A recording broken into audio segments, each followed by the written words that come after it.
Lindsay here, the Frugal Crafter. Today we're gonna make a batch of Halloween cards, and when I start to make a batch of cards, I like to get all of my supplies out and ready and on my table so I can just start creating. The focal point of my cards is gonna be this stamp set from Indigo Blue, and you can find this stamp set at our sponsor, TopFlightStamps.com. They find all the coolest stamps all over the world and bring them back to us here in the United States. The name of this set is called Hocus Pocus, and there's a lot of really interesting kind of collage-like images here that really are so strong on their own that I don't feel like I need to do a lot of coloring or fancy schmancy stuff. I've used this stamp before on a card last year, and I'll link it up below in case you want to check it out. But this is going to be a simple batch of cards, so you can actually make them and get them in the mail before Halloween.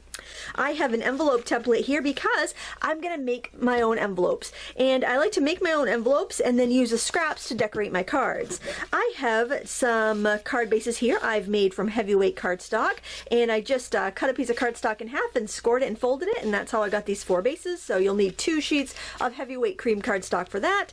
And I've also cut 4 panels of white cardstock, and I cut this to 3 3/4 inches by 5 inches, so I will have a nice border once I put this on there, and then some of my pattern paper, and I have everything layered up. So I really love having coordinating envelopes and cards, so being able to make my envelopes first and then decorate with the scraps really works. Now we're going to be doing a lot of inking and making our own backgrounds, so I have some Distress Oxides. You can use whatever colors you like, and I've also got some just my handmade foam blending tools that are just made with a chess piece with a piece of with a makeup sponge folded in half and glued inside. They work fantastic, and I think they look pretty cool.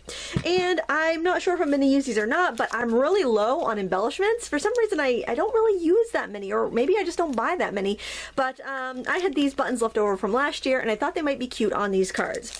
So without further ado, I'm going to go over to the paper cutter and trim down these papers for envelopes, and then we're going to start stamping.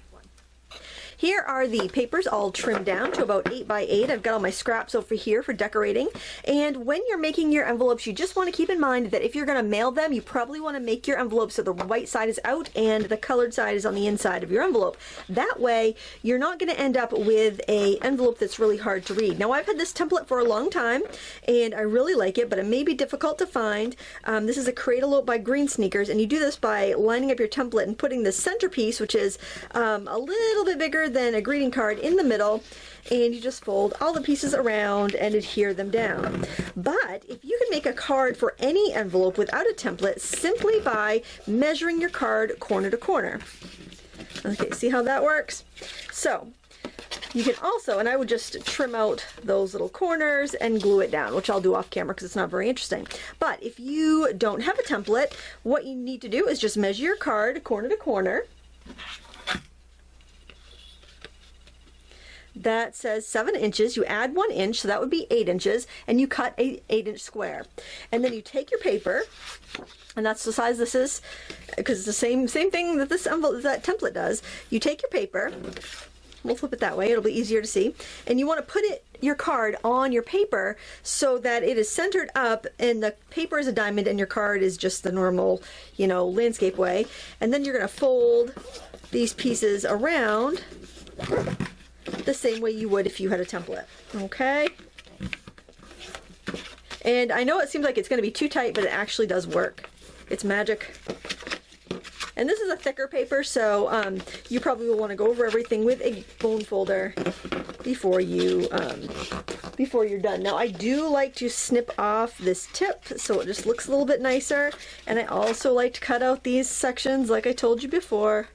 And then you just use a strong double-sided tape to put everything together like your ATG gun.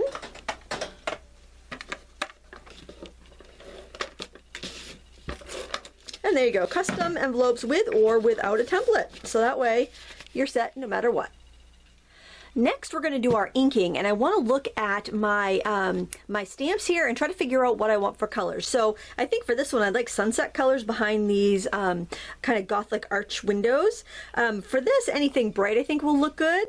For this one, I'll want cool blues and purples, and from this one, I think yellows and reds and stuff would look good. So those 2 colors would look nice in the reds and oranges. This definitely blues and purples. I'm not sure about this, but I've got my paper all cut, and I am going to begin. I'm going to begin on the one that I plan on doing for the Gothic starches, and I think I'll just start off with some wild honey, which is kind of a yellow, and I'm just going to direct to paper ink that. And then I am going to use some candied apple at the bottom of that, and I'm working on just a silicone baking mat here. I am going to use a red sponge because that yellow is really not going to bother the red, but if I was to use my yellow sponge, it definitely would get messed up. And just work it into the paper, basically.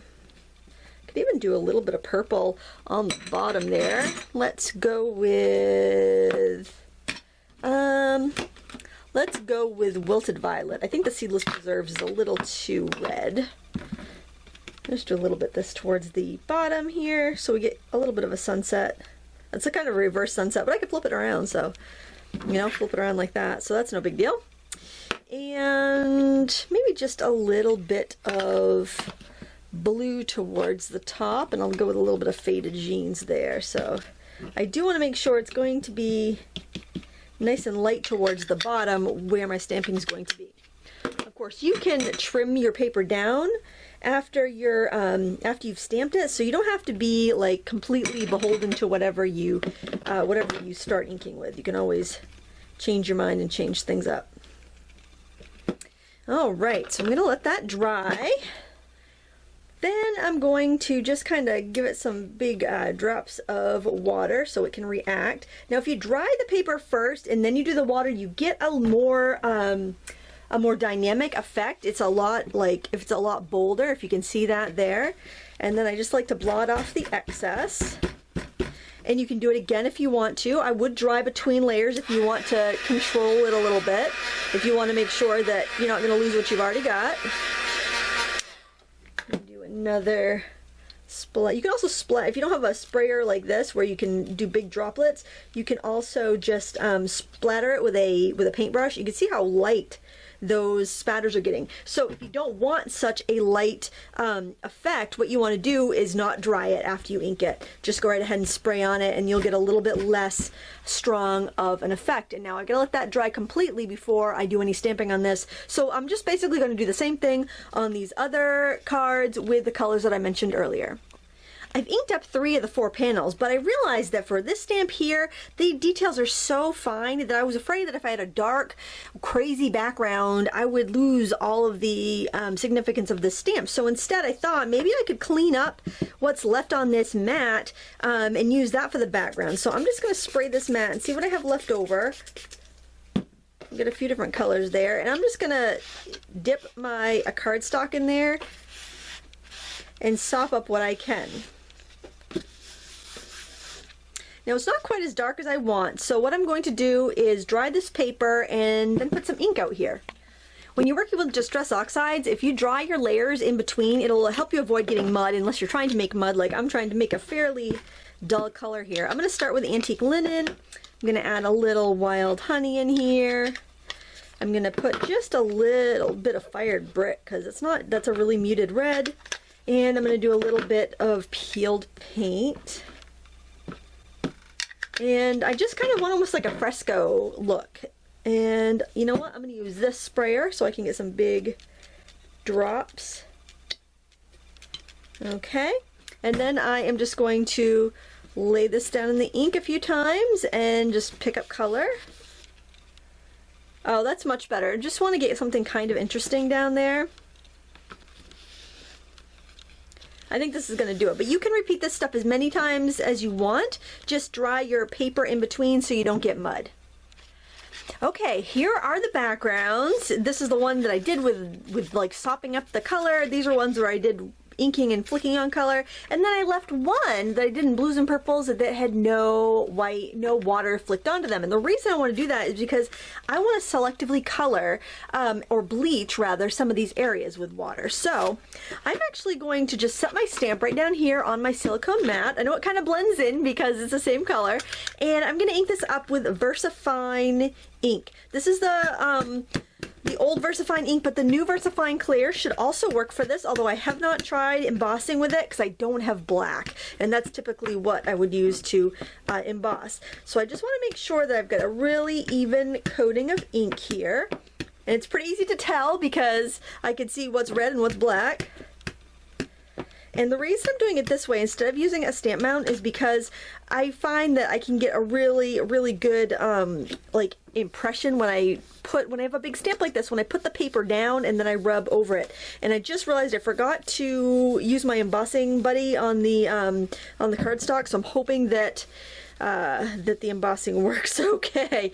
Generally you want to do that to get rid of any moisture, but where I've heat set it, hopefully it's going to be fine. We've got a really beautiful impression there. Now I have just a folded piece of paper. I'm going to set this down and I'm going to sprinkle on some black embossing powder. Let me give it a good coating here, and I can always trim away the excess, which is, it's better to have your paper a little big than a little small. Now hopefully my powder just sticks to my image. Oh good, yeah, we're in luck.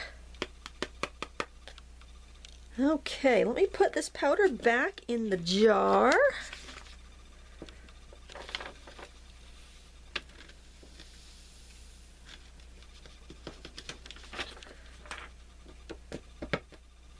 And now we're going to heat set this. Now I like to let the gun heat up for a second before I bring it to my project. That prevents scorching. And once I feel like it's had a few seconds to heat up, then I'll bring it over. I'll start in one corner and heat up the powder, and as it starts to get shiny and black, I move the gun on. This will be the same process I will be doing for the other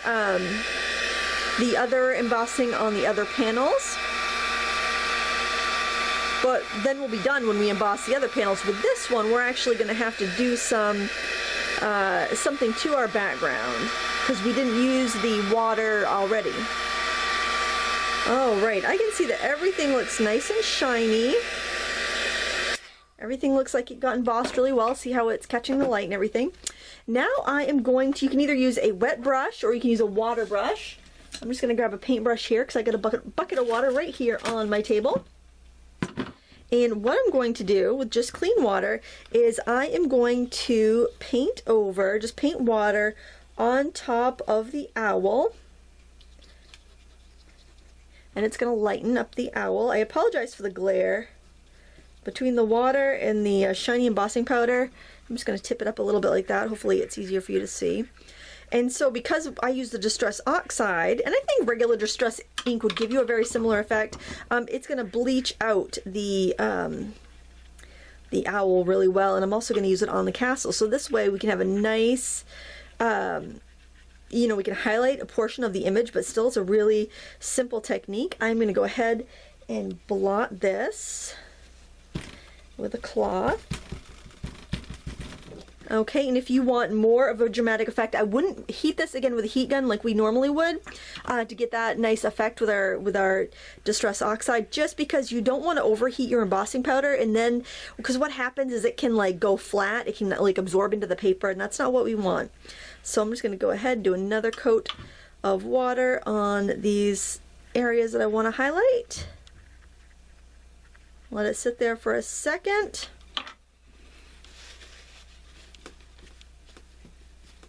And there we get that nice bleached effect on the castle and the owl. Now I'm going to let this dry completely before I trim it and use it in a card, but you can see the effect that we're going to get there. Now the next couple projects are going to be pretty easy. I am going to stamp this little spider web here on this card up in the corner, and again, same technique, except this time I'm going to remember my embossing buddy. I lucked out with the other one, but I just don't want to tempt fate twice in the same card making project. I am using a block on this, and hopefully, I got a little excess ink there. I'm just going to try to wipe that off with my finger so it doesn't get transferred. And this, I'm going to stamp this right up in the corner, but I probably still will end up trimming it. I got a little bit of ink where I didn't want it, but I think it's still going to be fine for this project. I am going to sprinkle this with powder. I wonder if that will stay wet long enough for me to do both of these at once. Let's give that a try. I am going to do the Gothic arches on this panel. I think it'll stay wet enough that I can do both, that I can get both of these done. And you know what? Whenever you have a smudge of ink, that's just an opportunity for embellishment. So don't worry about that. It's the divine saying a button could go there. Okay, I've got that inked up really well. I'm just going to stamp that down here. I can always trim it. We've got those beautiful pattern paper scraps here that we can use for embellishing, for layering on our card. And there we have that. Now we're going to get these with some embossing powder. I think with the crow, the last stamp image that I'm going to use, I think I can actually maybe get even 2 panels for 2 cards out of that one. So I'm going to get these embossed first, and then we'll do that. And then just heat these like you would, like we did with the owl. Now let's talk a little bit about fixing boo-boos here, because we all have them, right? So I'm noticing in here, I did not get a really good impression because some of the ink didn't transfer off my stamp. Probably because I wasn't stamping on a mat and my table's not perfect. So what you can do is use any juicy black marker, or you could use like an embossing marker, like a Versamark marker, but really any juicy water-based marker should work for this. You can go in and color in those spots that got missed after you've embossed it, so you don't mess up your marker, and then you can go in and sprinkle them with embossing powder. So that's one way to fix a mistake. So I'm going to go in and do that right now. And you can see that the powder has now adhered to the spots where you colored, and now you can go ahead and heat up those sections, and you'll never know that your stamp skipped.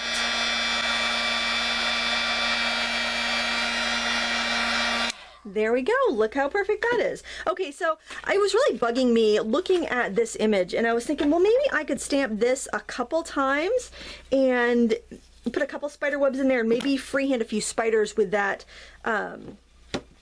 pen. So I think that's what I'm going to try to do. Stamp it at least one more time and then freehand the rest of the spider web in.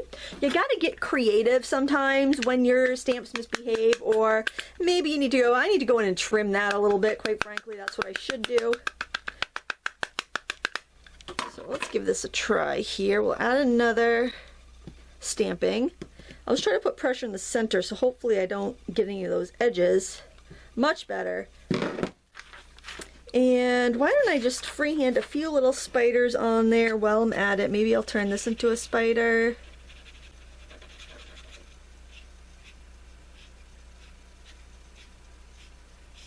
Ooh, that's a pretty lame spider, but that's all right. And we'll put one down here, a baby spider. And that will at least give us a little more it'll at least deal with those mistakes that we've made. Just get your embossed ones there. So Versamark makes a marker. This one's an old one that I've had for a while. I don't know if the Emboss brand still makes them, or Sukaniko, I think that was. Now we're going to heat this up and we will have a salvageable card, hopefully. And I'm going to do a little bit more to this. I'm going to turn... The only thing about this pen is it's not super... it's not really fine, so I kind of have to be really careful about adding anything because it's not going to be as fine as the stamp. But, you know, it's not perfect, but it does make it a little bit better. It's, you know...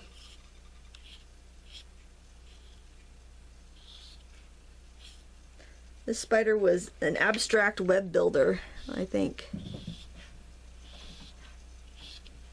Actually, it's kind of therapeutic to do all these different little doodles here. That's kind of fun, really, you know, if you want to know the truth.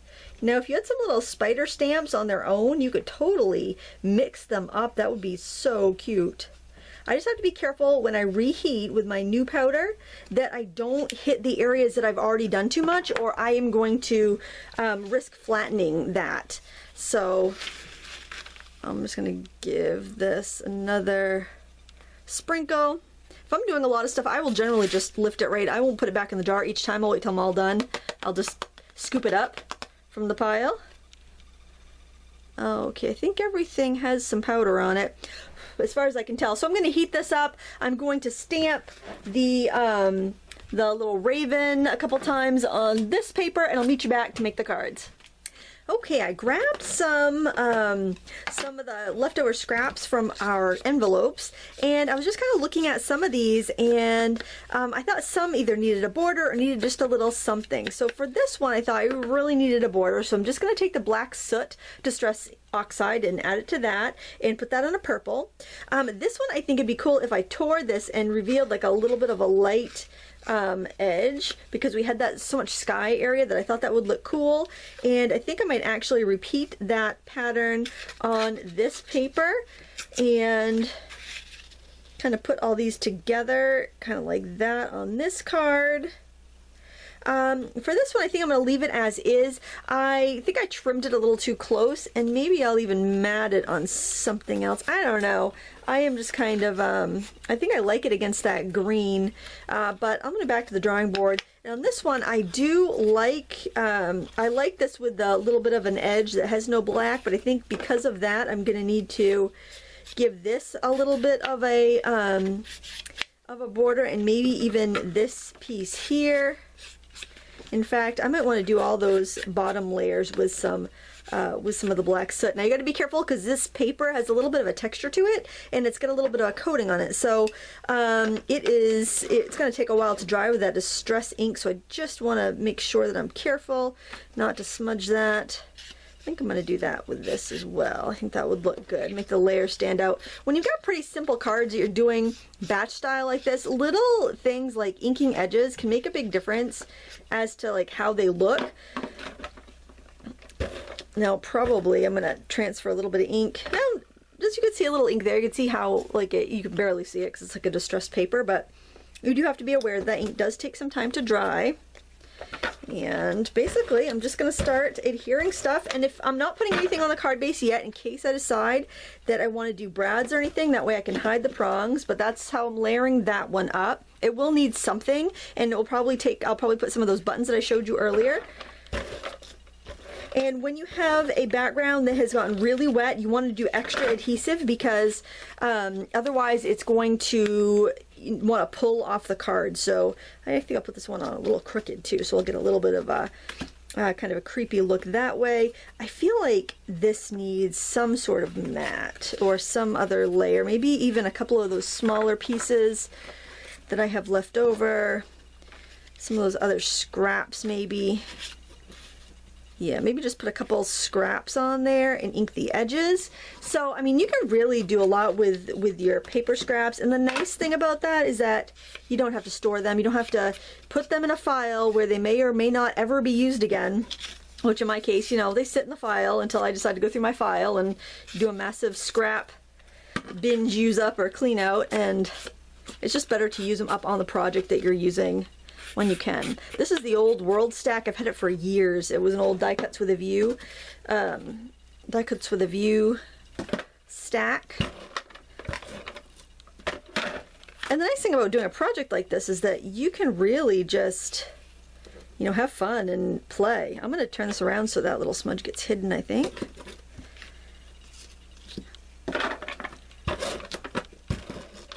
That's a good thing about grungy cards. You don't have to worry about smudges. They're all part of the fun. Now this guy can go on there, and that will just be enough interest in the background, I think.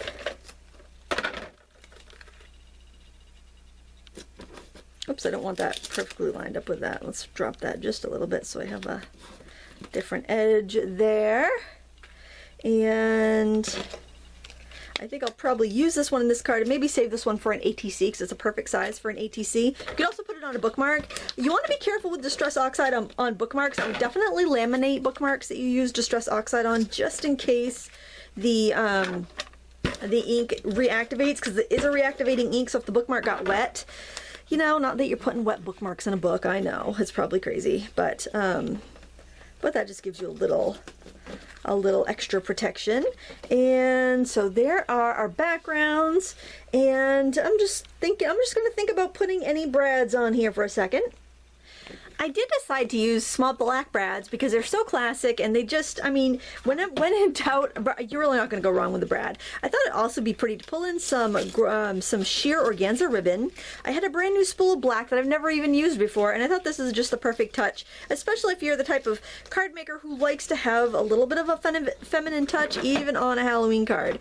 I love kind of soft textures and sheer elements, so I think this works really well. Plus you can have it kind of overlap some of the elements, and it just looks really nice.